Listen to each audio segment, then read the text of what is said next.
Enemy Mine is the cult classic about two enemies who become family. But its own story is stranger.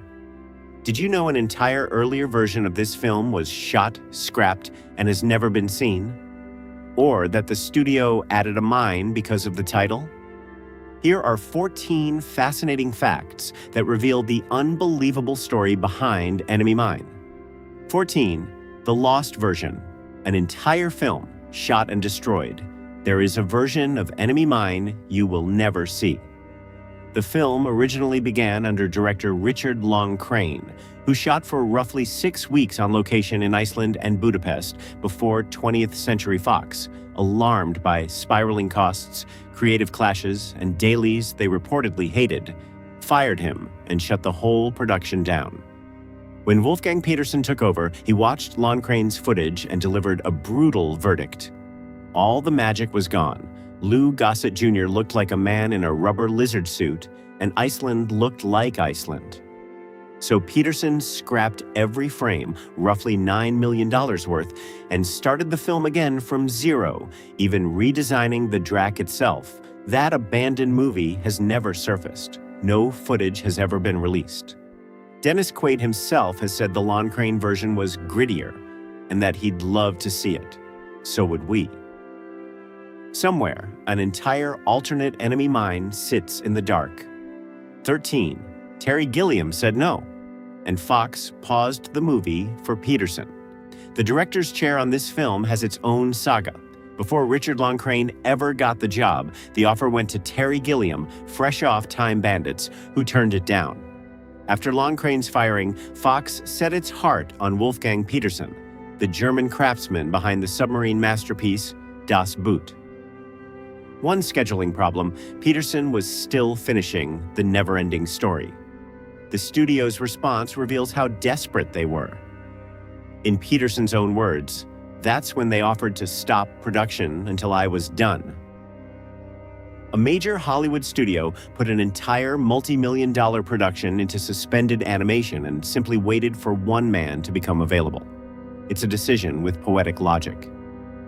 Das Boot had proven Petersen the world's master of trapping audiences in a confined space with men under pressure.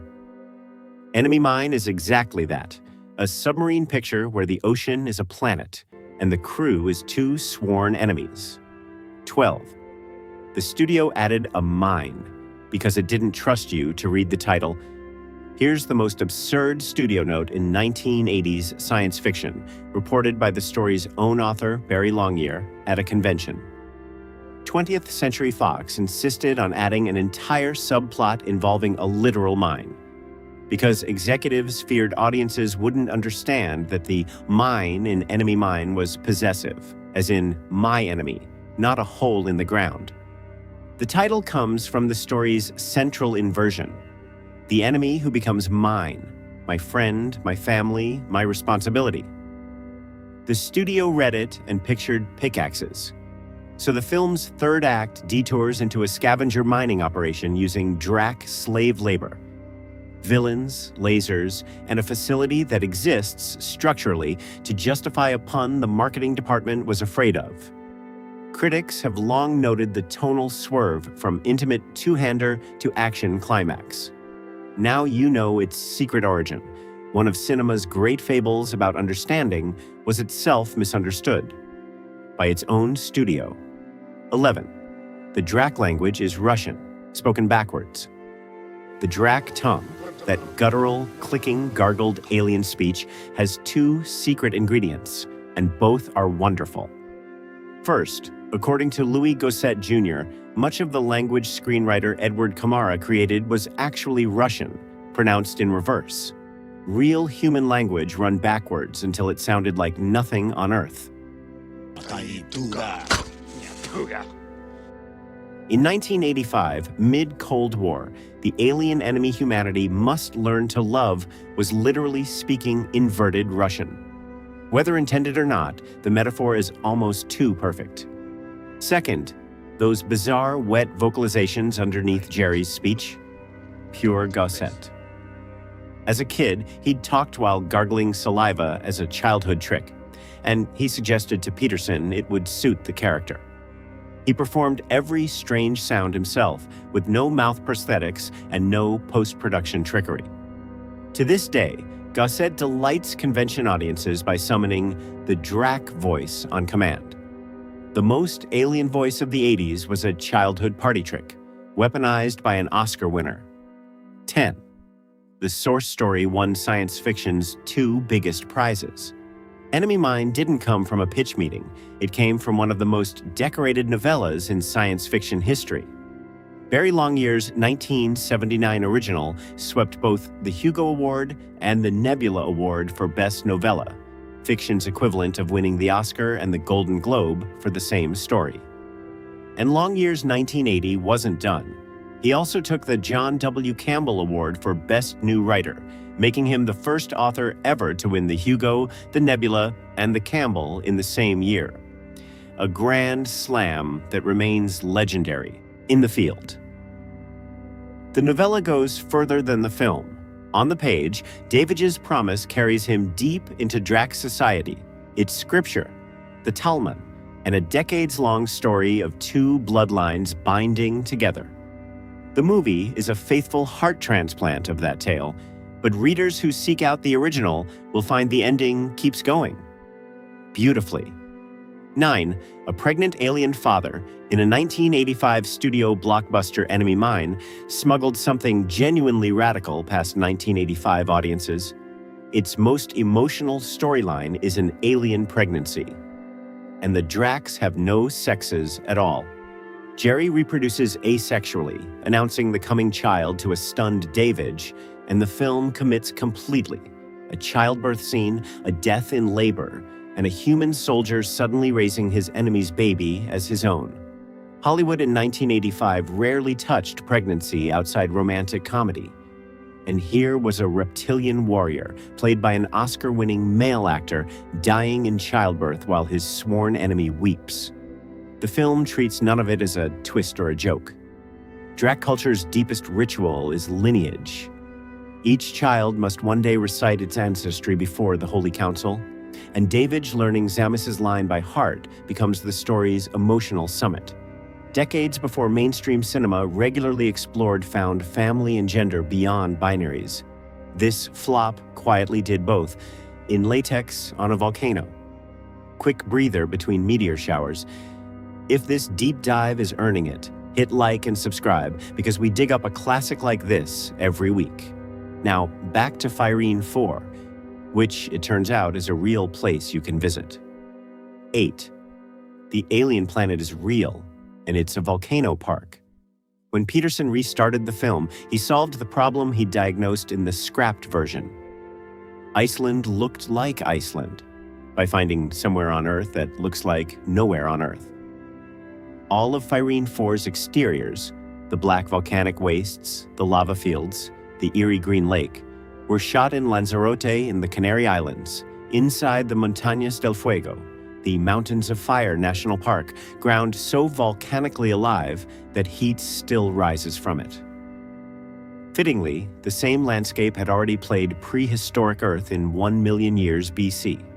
Everything else was built in Munich at Bavaria Film Studios, the very stages where Peterson had shot Das Boot, with industrial light and magic supplying the space battles and matte paintings stretching the horizon.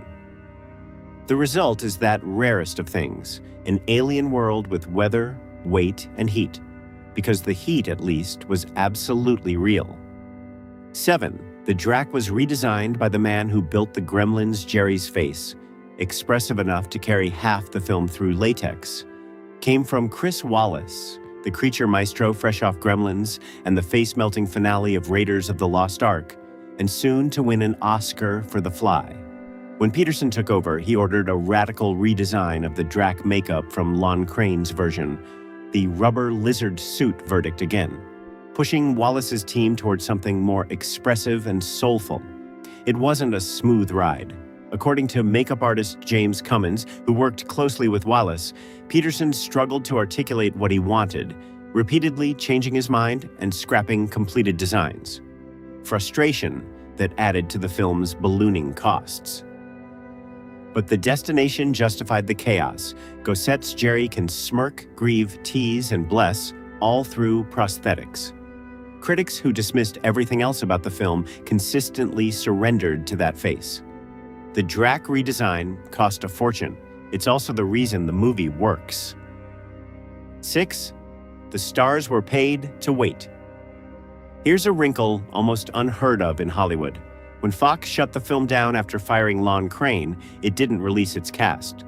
Dennis Quaid and Louis Gossett Jr. remained attached through the entire months-long limbo, collecting what the trades called holding money, salaries paid essentially for staying available while the studio hunted for a new director and Peterson finished the never-ending story.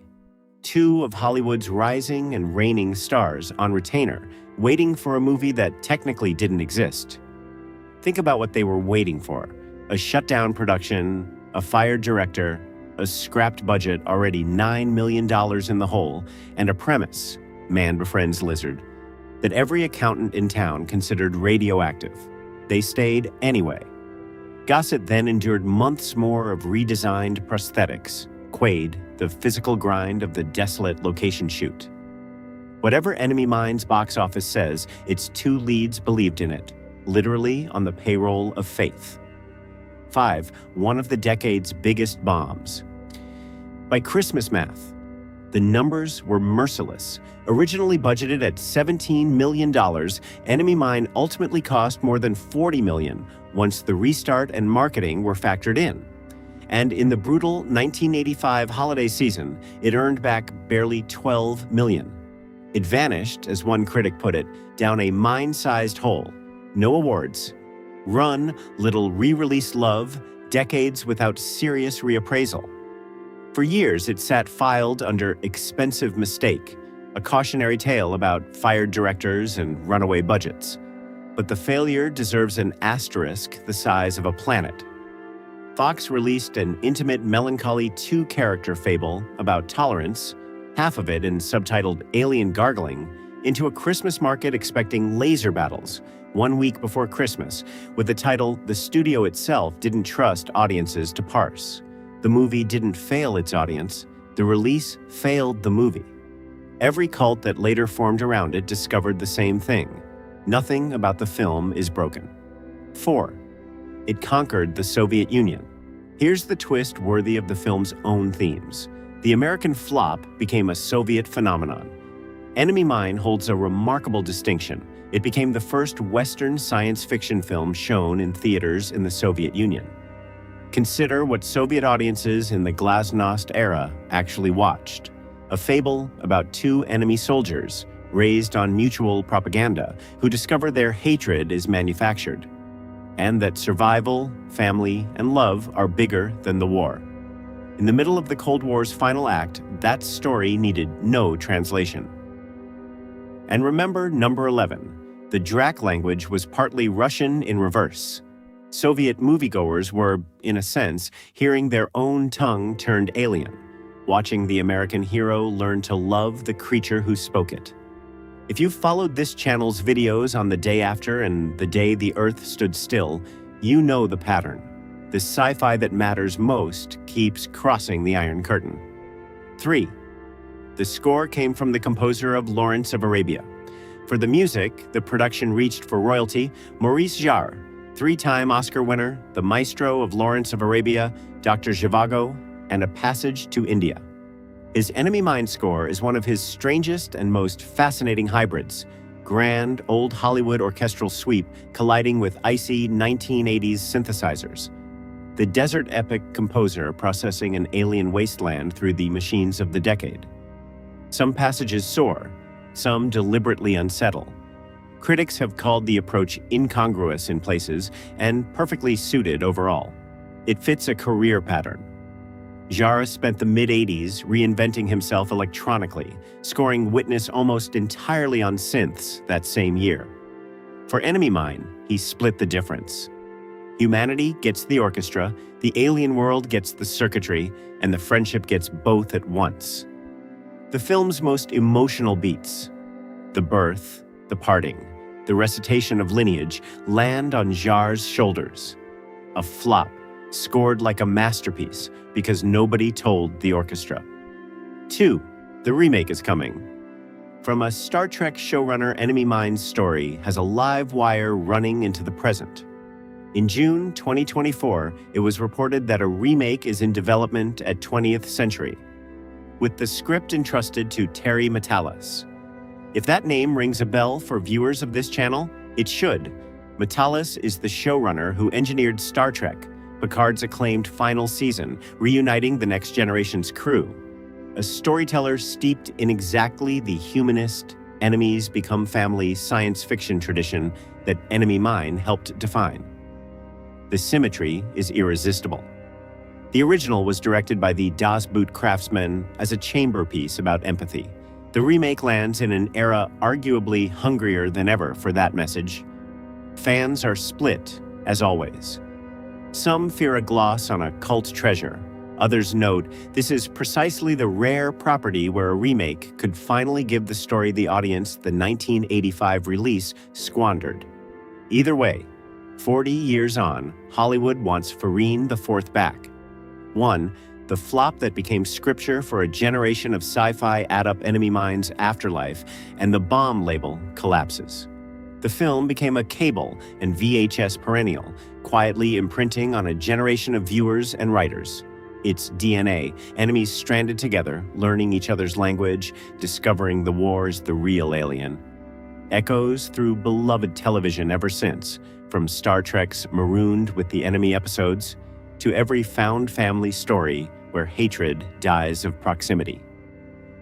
Gossette's performance under the latex is now routinely ranked among the great creature suit achievements, mentioned in the same breath as the era's finest practical effects characters. And the fable aged into relevance. A story about two soldiers raised on propaganda, discovering their enemy sings, prays, jokes, and dreams. That pitch never expires. It just changes uniforms. The 1985 box office measured one bad December. The decades since have measured the truth. Enemy Mine is what it always was. Not a failed blockbuster, but a successful parable released into the wrong job. Those were 14 facts most fans have never heard about Enemy Mine. Which one got you? The lost version nobody's seen, or the mine added because of the title? Recite your answer in the comments, lineage optional. If this earned it, hit like, subscribe, and send it to the friend you used to argue with. Until next time, Zamis. Be Zamis.